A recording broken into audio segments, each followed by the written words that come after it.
소금쟁이 정성화.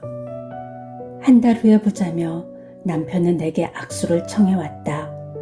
욕만 톤이 광탄선이 되어 있는 부두 앞에서였다. 대사를 잊은 남녀 주연 배우처럼 우리는 말없이 서로의 손을 잡았다. 그때 멀리서 차 한 대가 우리를 보았는지 더 속력을 내어 달려오고 있었다.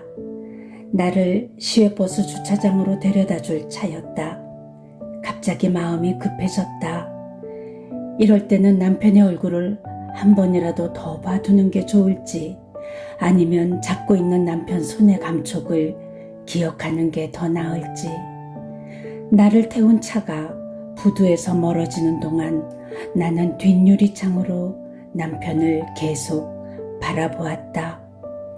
그는 바지 주머니에 양손을 찌른 채 그대로 서 있었다.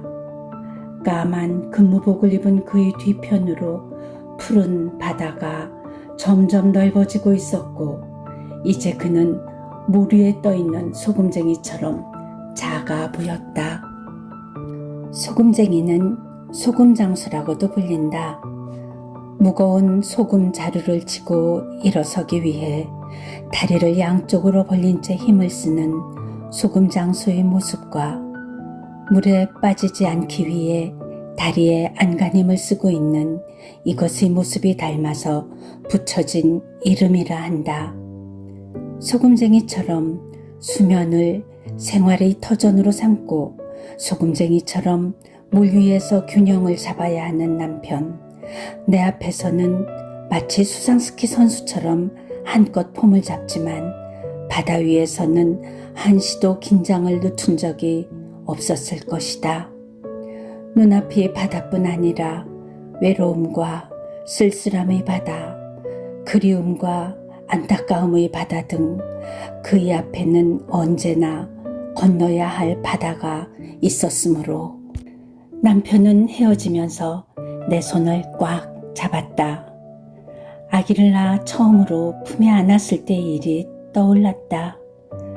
베네 쪼그리 소매 안으로 보이는 아기의 손을 조심스레 만져보는데 아기가 눈을 감은 채 내 손가락을 잡았다.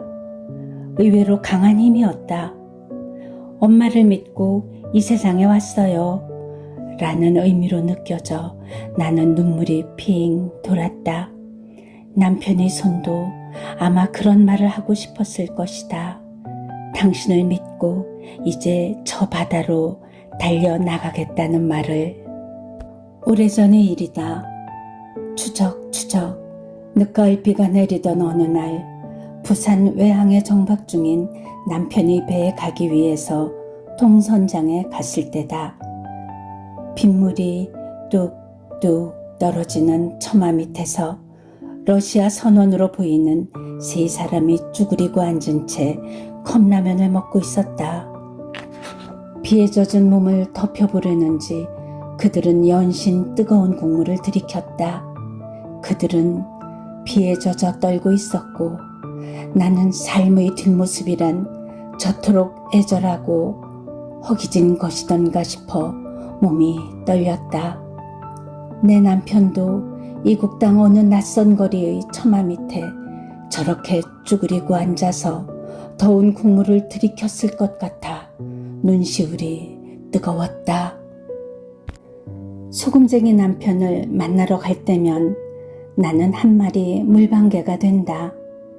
생긴 내 모습이 둥글둥글 울록불록한 데다 마음까지 한껏 부풀어 오르니 영락없는 물방개다.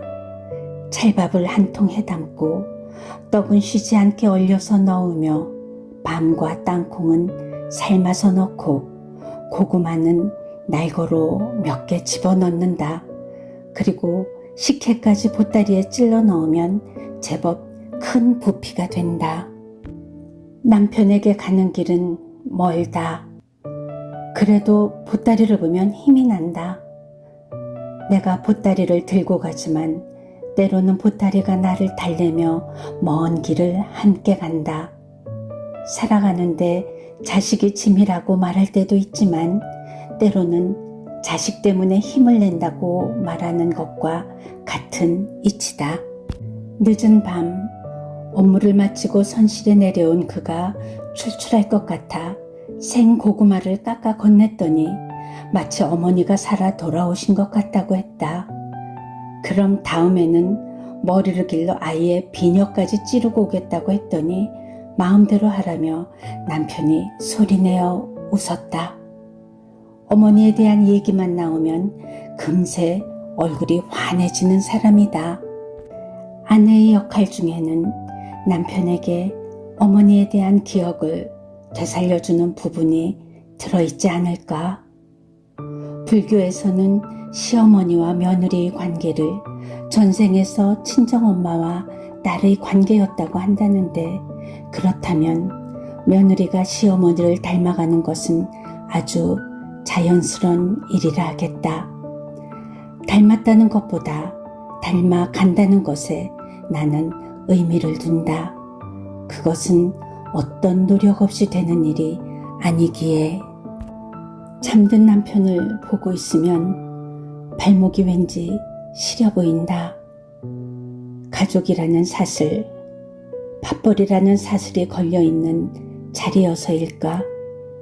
잘난 남편, 강한 남편의 모습을 보여줘야 한다는 강박관념도 또 하나의 사슬이었으리라.